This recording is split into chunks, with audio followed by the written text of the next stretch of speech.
Please tell me it flipped. Okay. Uh,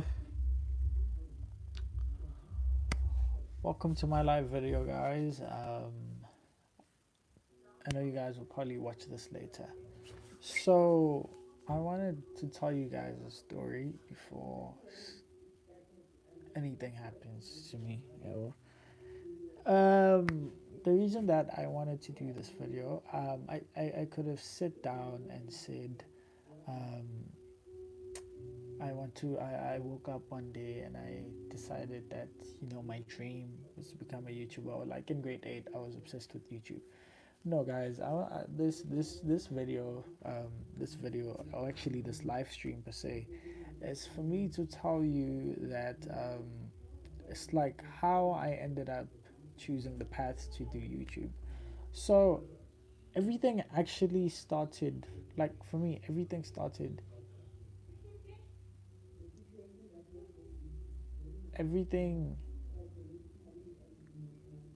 for me started in 2016, because in 2014, 2015, I was in grade 8 and I didn't know what I wanted to do with my life.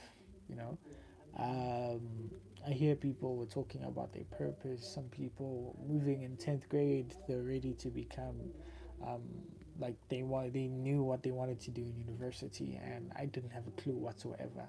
So came grade 10, I was clueless. I didn't know anything. So, and I was in this program where like they take some kid, like they take kids who are excelling. They take kids who are excelling in English and they give them extra classes. They teach them certain things that they don't know about life. So one day they were like, "Do you guys want to do hip hop? Do you guys want to learn basketball or hip hop dancing? We want to add an extra activity to our curriculum." And everybody in class looked at me, and I was like, "How about dancing? That sounds fun." And then that was from that day forward. I think two days after we met with this choreographer, Korlani. When we met with her, she introduced me to the world of dancing, and then from there, I instantly, I instantly fell in love with dancing. 2016, I became a dancer. From dancing in that program to her asking me to come and audition for her actual dance crew, I went and auditioned. I passed my audition. I became part of her crew, like a professional dance crew. I used to train with them. My world moved from a kid who lives in a disadvantaged community to becoming a kid who wants to become a professional dancer. I wanted to be the guy that when Chris Brown is about to do a show, they like, "Yo, VJ, where are you? Come do a choreography or whatever." So I wanted to be that guy. So then I started. I danced 2016, 2017. And then, when I was dancing for a crew, we used to do competitions. So there were times where they're like, you can go to LA and whatnot. Like after if you guys win, you will perform in the world champs versus other countries as dancers. So I'd perform, like I'd do the shows in South Africa, and then but when it come to us representing the country, I wouldn't go because I didn't have the money. So I did that first time, cool. Did that the second time, cool. Came the third time, I was like, what's going on? Like I was like, what's going on? Personally, I never told anyone. You know, I just kept it all to myself, and then from there, I stopped dancing at all because I felt like this was going to be a cycle. Because number one, I don't have the money to travel from here to America and become a world dancer and whatnot. Number two, I was fed up. I was like, you know what, fuck this, man. I don't want to work for a goal that I won't achieve because I don't have money to achieve that goal. I want something that's going to be realistic. And the sad reality for dancers is that dancers rely mostly on certain things. They mostly rely on musicians. If musicians don't make the music, they don't eat. They don't make the dance videos. They don't do the classes. They don't do the shows. So it's a thing of like they have to rely on those people. So I didn't want to be a guy who relies on someone else's spotlight to to put food on my table. So I was browsing on YouTube and then I started watching Okay Wasabi from from my country, you know what I mean? So I started watching Okay Wasabi's videos. I'd find them funny. And it came to a state where I was actually depressed, and from then I'd watch his videos, and yeah, I thought they were funny. Took the jokes, told my friends and whatnot, shop, and then came, and then there was this day where I was there's this day where I was what was I doing? I was browsing through YouTube and then I came across this video by this guy called Dan Mace, and he was like, how to make a short film. I was like, this is interesting. And then I watched that video and then he talked about all the things you need to know about um, things you need to know to make a short film, from writing to editing to to filming to acting it out. I learned from a 7-minute video on how to create a perfect video. And I wanted to become a filmmaker. I wanted to become a director from then. It gave me a different way to look at life, and I did that. And then I made my first short film, which I posted on YouTube, which is like my first video on this channel. When I posted that, it got 200 and something views, and I got 60 subscribers. The channel went from 0 to 60 subscribers with just my first video. And then I was done. I was like, okay, sharp, cool. I'm done with this. Maybe I might go to varsity and learn to become a director. That's what I wanted to do formally.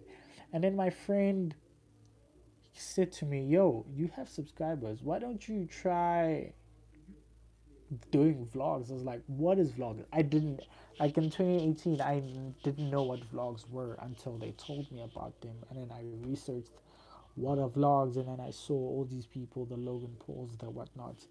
Then they were vlogging, and then I did my first vlog, which was at a car festival. So the guy that told me about the vlogging thing, he was the one that invited me to that event. And I vlogged, and when I started vlogging from home, we were going to the venue in Kalami, the racetrack.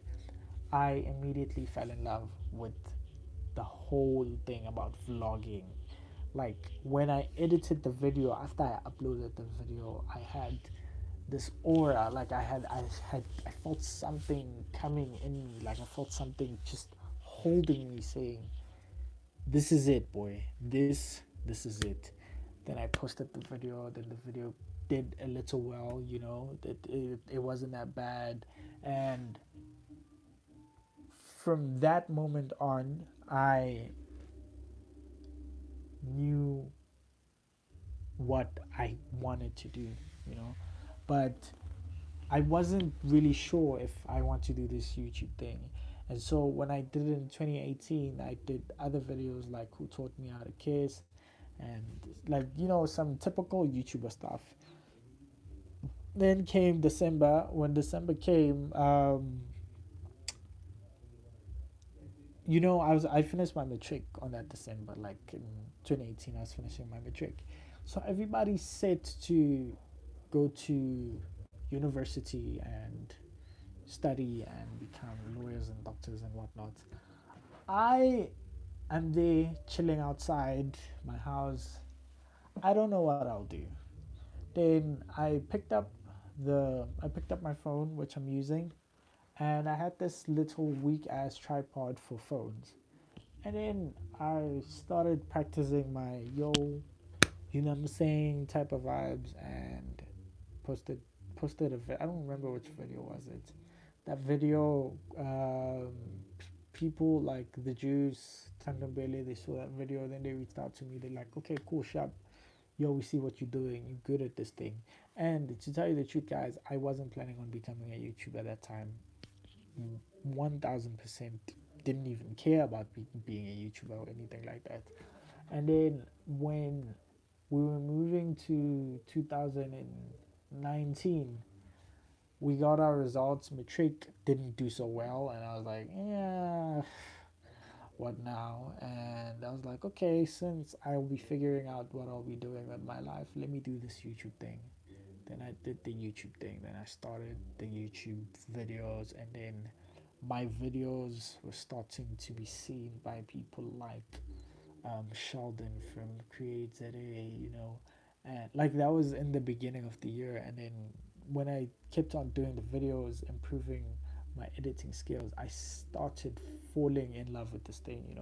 And whatever I did aside from YouTube wasn't really working out for me. When I was looking for jobs, when I was going for job interviews and like retails, like I know how to speak proper English, everything well mannered, well dressed, get there, do my interview, they be impressed, and then they never call me back, and then they'll call someone else, and it's like, you gonna choose that person over me.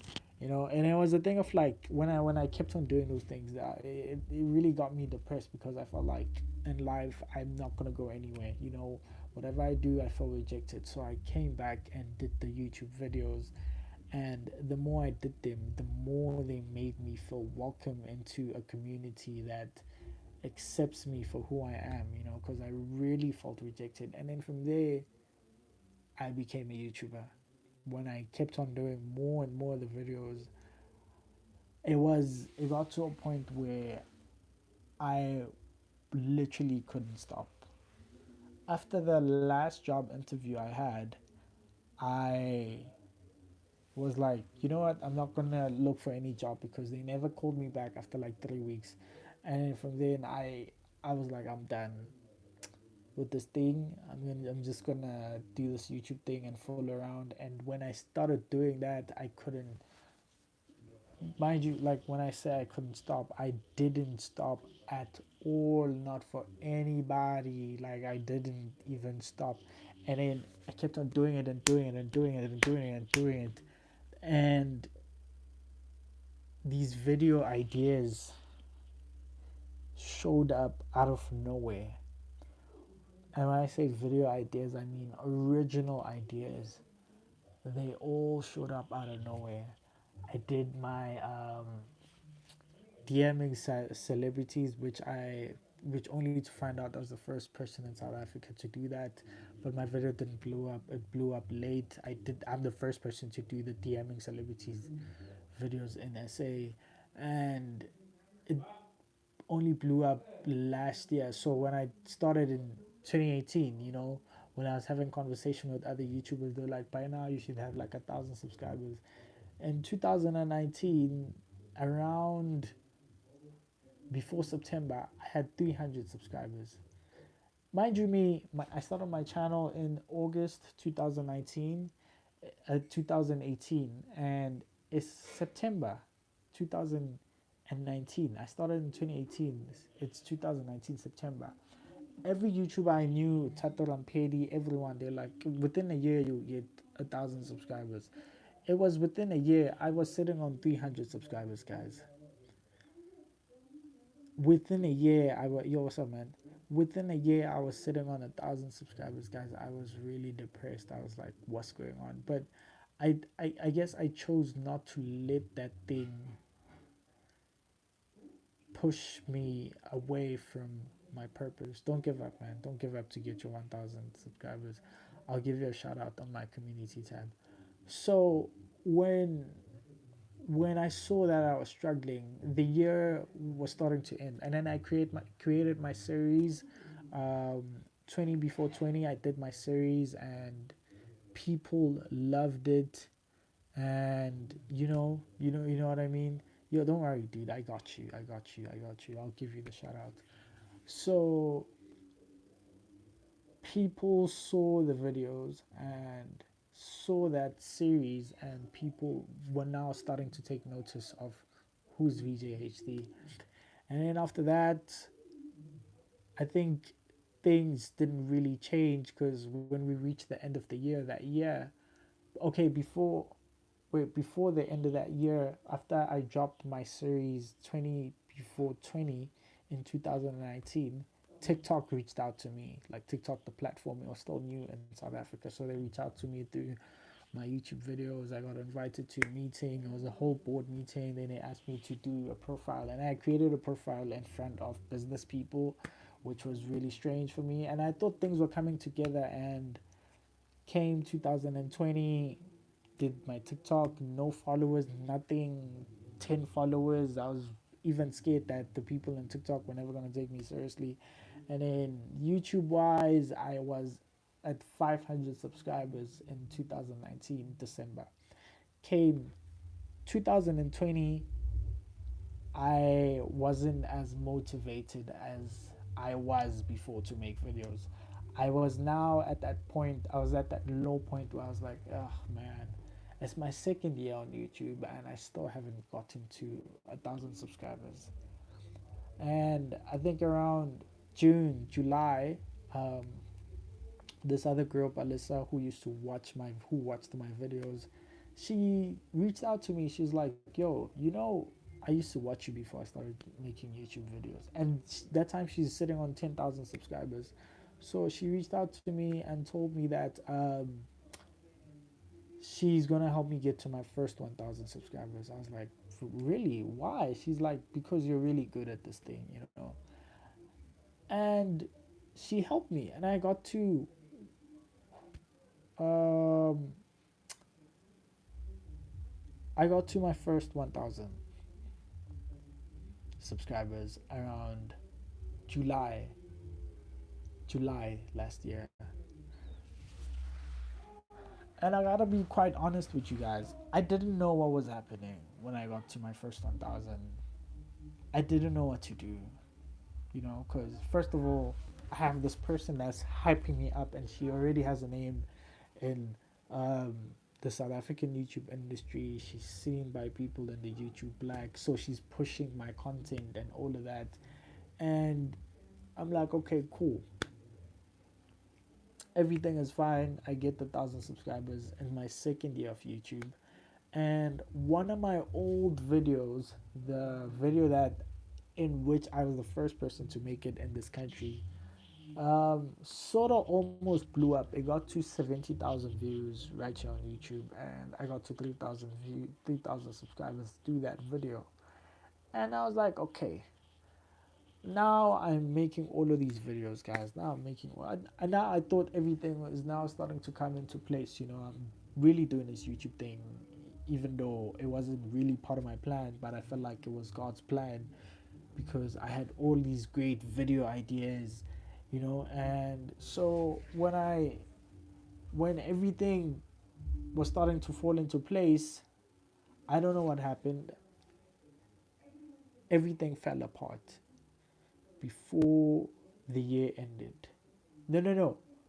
2020, 2020 last year, things were starting to look up for me. Yeah, things were starting to look up for me.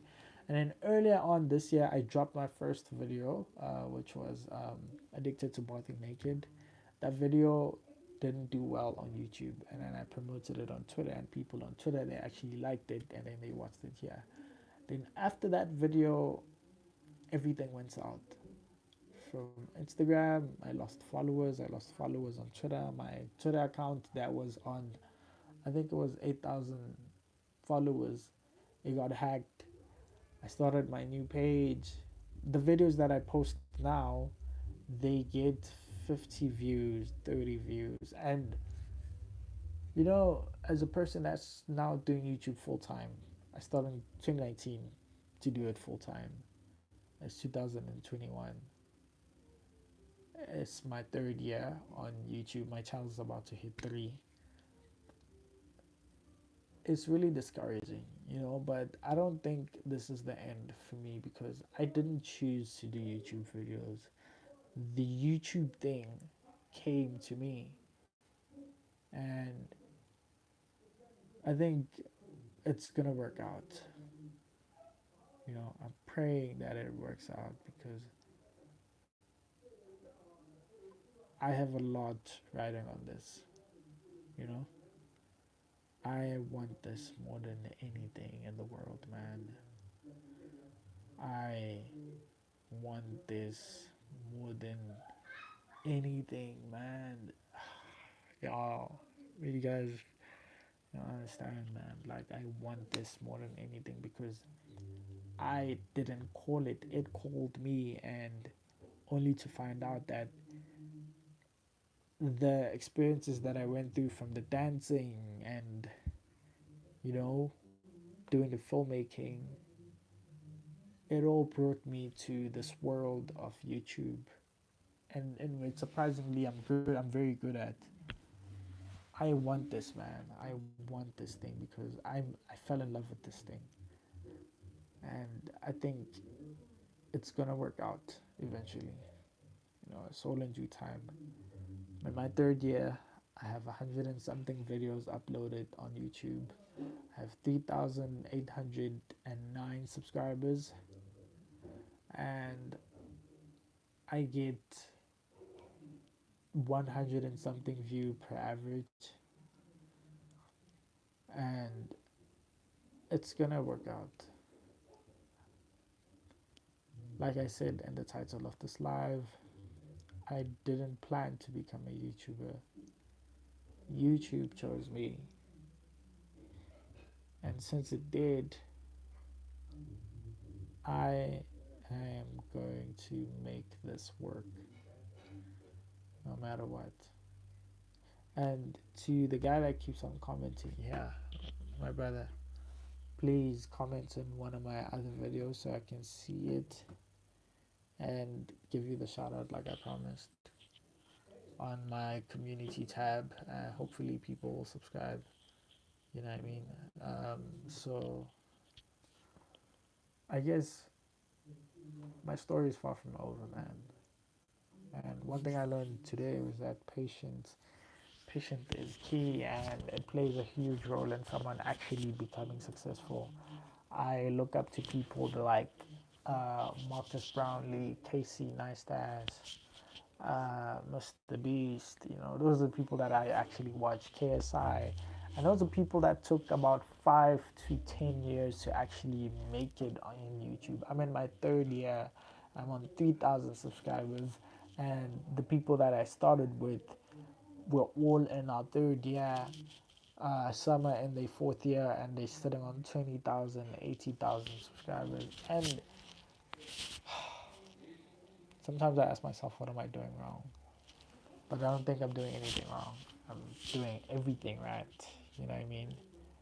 So, me doing this live, man, it's not a thing of like I planned to do this live. No, it just came to me. I was like, let me do it. And usually, when it comes to a video like this, I would like literally plan to sit down, daylight, and all of that. This live is gonna stay on this channel as an uploaded video so that everyone can see where I actually came from, and that I don't have to answer this question when people ask me how did everything actually start. I do not want to answer that question. I'll just tell people to just watch this live video, and it will be saved as an upload. I'll promote it everywhere until almost everyone sees it.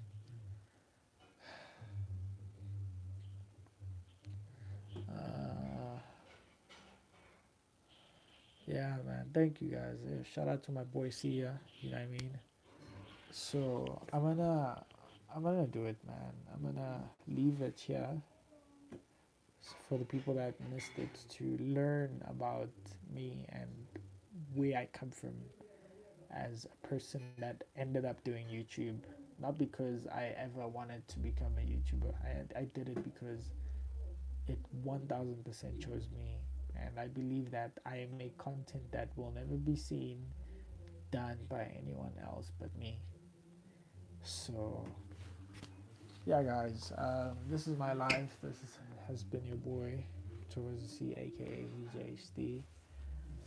Y'all have been tuning into my live story time that's gonna stay here on this channel. And the thumbnail, I made it like before doing this live. I made it like 3 minutes before doing this live, and yeah, hopefully, hopefully one actually makes it, and because I have a lot riding on this. This is gonna be my life, you know. This is gonna be my life. So yeah, thank you all niggas for watching. Stay safe, stay blessed, and follow your dreams, man. You may not know what your dream is, but it's gonna come to you, and when it does, grab onto it, and don't let go of it, man. Because if you do, you you'll regret it. You'll regret it. So bless bless you guys. Thank you for supporting, and for all the people that haven't subscribed that are watching, please subscribe to your boy. You know what I mean? Good night.